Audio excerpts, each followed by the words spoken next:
There are moments in life that knock the wind right out of you. And for me, it was hearing my son say the words, "You'd make my wedding awkward."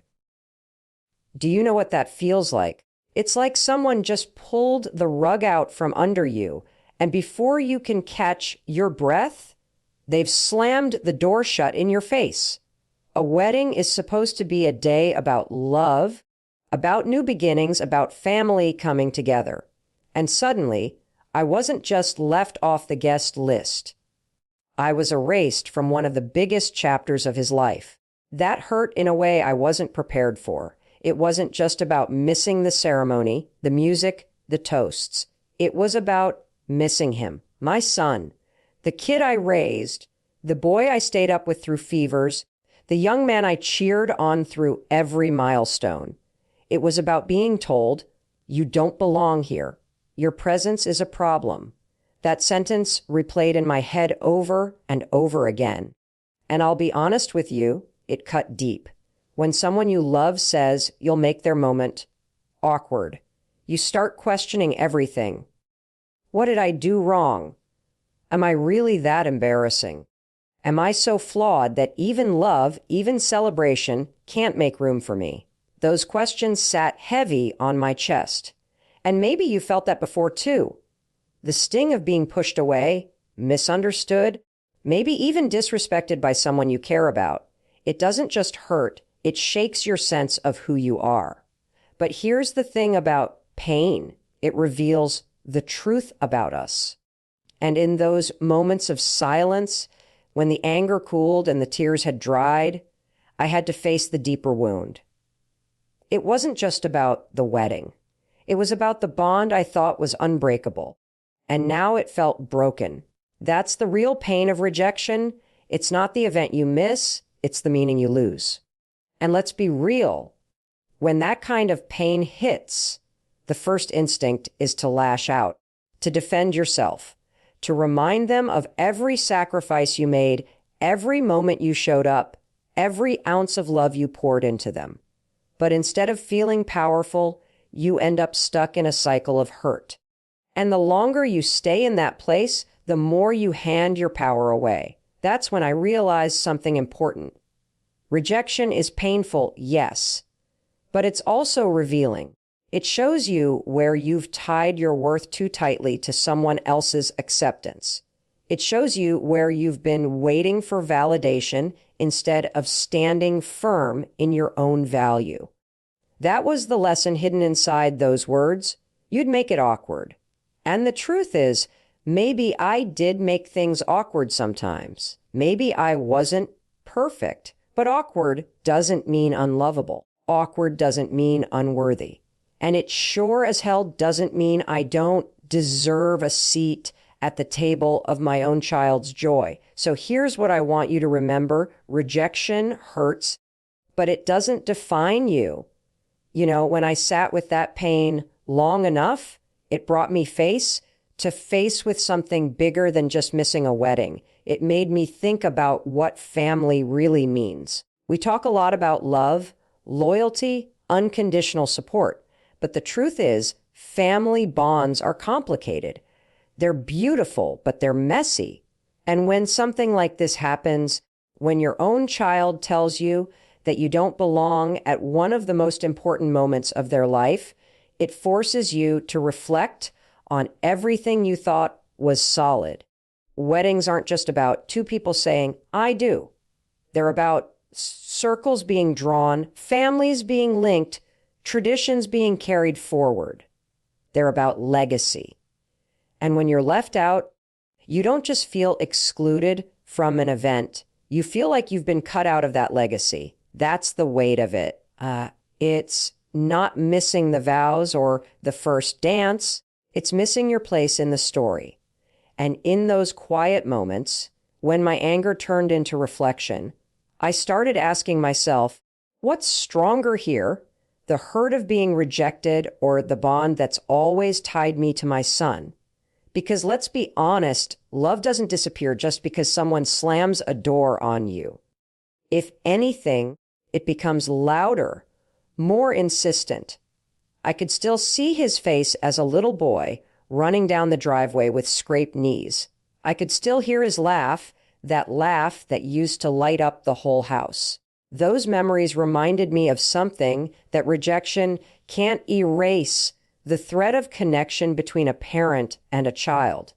But here's the paradox of family bonds. They're built on love, but they're tested by disappointment. And the test often comes when we least expect it. That's when you have a choice. You can let the hurt poison the bond, or you can choose to protect that bond, even if it means carrying more of the weight for a while. And carrying it doesn't mean you excuse everything. It doesn't mean you ignore the pain. It means you value the relationship enough to see past this one chapter, to remember the bigger story. What I realized is this: family bonds aren't about being invited to every table, every event, every celebration. They're about choosing to keep the connection alive, even when it feels broken.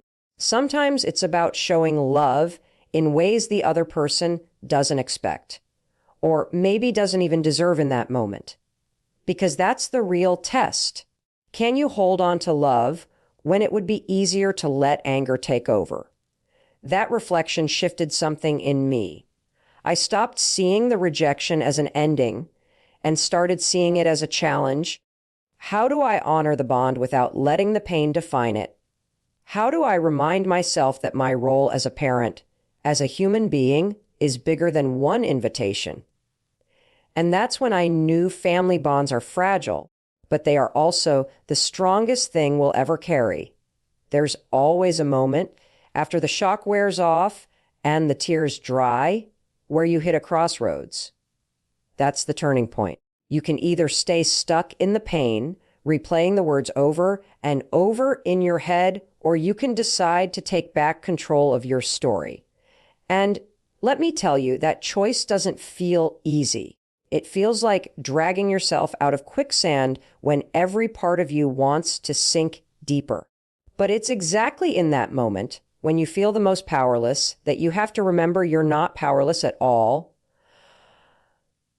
I remember sitting there, staring at the silence between us, thinking about all the ways I could respond. I could lash out. I could fire back with words sharp enough to cut.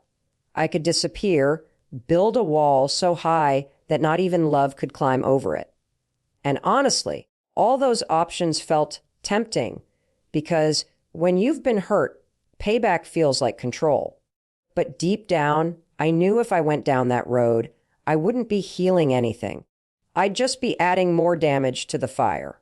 So the turning point came when I realized I had to choose dignity over anger. That doesn't mean I didn't feel the hurt. It means I refused to let the hurt be the driver of my decisions. Because when pain is in the driver's seat, you crash every single time. I had to ask myself, what kind of parent, what kind of person do I want to be remembered as? And in that moment, I knew the answer. I didn't want my story to end with bitterness. I wanted it to show strength. And here's the truth. Strength doesn't always look like fighting back. Sometimes strength looks like restraint. Sometimes it looks like holding your head high when people expect you to crumble. It looks like saying, I will not let this define me, but I will let it refine me. That was the turning point for me. Instead of reacting, I started creating. Instead of drowning in rejection, I started building a response that was rooted in self-respect. When you hit that crossroads in your own life, and you'll feel the pull toward revenge, toward anger, toward silence. But if you can pause, if you can take a breath and remember who you are, you'll realize you always have another choice. A choice to rise, to act with integrity, to take the high road, not because it's easy, but because it's the only road that leads to peace. That was the moment I took my power back, not by demanding an invitation, not by begging for a seat, but by deciding how I would show up in the face of rejection. And the truth is simple. The turning point is when you stop reacting to what broke you and start responding with what builds you. When you make that shift, when you stop reacting and start responding, the next step is choosing how you'll respond. And this is where the unexpected comes in. Because let's be honest, everyone around you has an idea of how you should behave when you've been rejected or disrespected. Some expect you to disappear quietly. Others expect you to come out swinging to prove a point. But here's the thing, the most powerful response is often the one no one saw coming. I thought long and hard about what my next move would be. I knew if I let anger take over, it would just confirm every fear my son had about me making things awkward. And if I walked away entirely, I'd be abandoning not just him, but myself. That wasn't an option either. So instead, I asked myself, what choice can I make right now that keeps my dignity intact, honors my love for my son, and reminds me that my worth doesn't come from an invitation? That's when it clicked. My response didn't have to fit into anyone else's script. I could write my own. And that's exactly what I did. I leaned into creativity. I leaned into love. I leaned into strength that didn't need validation. Maybe it was a letter. Maybe it was a gesture. Maybe it was showing up in a way no one anticipated. But whatever it was, it came from a place of intention, not reaction. It was about saying, I see you. I still love you, but I will not diminish myself to fit the box you've put me in. That's what made it unexpected, because nobody expects grace when bitterness is easier. Nobody expects calm when chaos is an option. Nobody expects strength to look like peace. And let me tell you, when you choose the unexpected, you shift the entire dynamic. You take back the power that rejection tries to steal. You remind not only the other person, but yourself that you are bigger than the moment. And the ripple effect of that choice, it changes everything. Because suddenly, you're not just surviving the hurt, you're transforming it. You're using it as fuel to build something stronger, deeper, and more lasting than the pain. The truth is, life will hand you rejection over and over again, in relationships, in jobs, in friendships, even in your own family. But you get to decide whether that rejection defines you or refines you. And the way you respond, that's the fork in the road. That's the moment when people will remember you not for what was done to you, but for how you rose above it. So remember this, the most powerful response is not the one people expect. It's the one that honors your dignity, reflects your love, and proves that no rejection can silence your worth. Here's the truth about moments like this. Even after you've decided not to let the pain control you, even after you've chosen to respond with dignity, the emotions don't just disappear. Hurt has a way of lingering. It sneaks back in when you least expect it, when you're alone at night, when you see other families celebrating together, when you think about the moment you were supposed to be part of but weren't. That's when you realize you need something deeper than just strength. You need a reset. Because here's what happens when you don't reset. Resentment builds. The anger turns sour and hardens into bitterness. And before you know it, you're not just replaying the moment. You're reliving it over and over like it's happening fresh every day. That's no way to live. That's giving your energy away to someone else's decision. And I wasn't willing to keep doing that. So I started practicing something different. Whenever the emotions bubbled up, anger, sadness, even shame, I paused and reminded myself I get to choose what stays and what goes. I don't have to carry every feeling with me like it's a permanent tattoo. I can acknowledge the hurt, but I can also let it move through me instead of getting stuck inside me. That's what a reset looks like. It's not pretending you're not hurt. It's deciding you're not going to let that hurt become the soundtrack of your life. And here's where empathy comes in. Because as much as I wanted to stay in the story of, How could he do this to me? I knew that wasn't the full picture. My son's decision said more about his fear, his insecurities, his own struggles, than it did about me. And the second I remembered that, the grip of the pain loosened.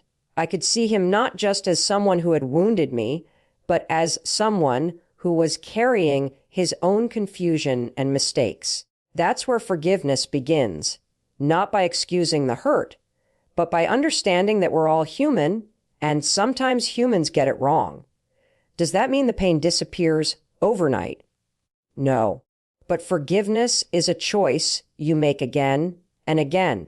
It's a way of resetting your own heart so that you don't carry poison forward. Because, let's face it, when you hold on to resentment, it doesn't hurt the other person nearly as much as it hurts you. And I decided I wasn't going to let his choice keep carving away at me. That's the beauty of empathy and forgiveness. They free you. They don't change what happened, but they change how you carry it. They turn rejection into wisdom, hurt into compassion, and bitterness into peace. And when you practice that reset, you stop being defined by what was done to you. And you start being defined by how you choose to move through it. The strongest heart is the one that can feel pain, forgive anyway, and keep moving forward with love. Here's the part nobody tells you. Choosing dignity once, showing empathy once, forgiving once, that's not enough. Life doesn't change from a single powerful decision.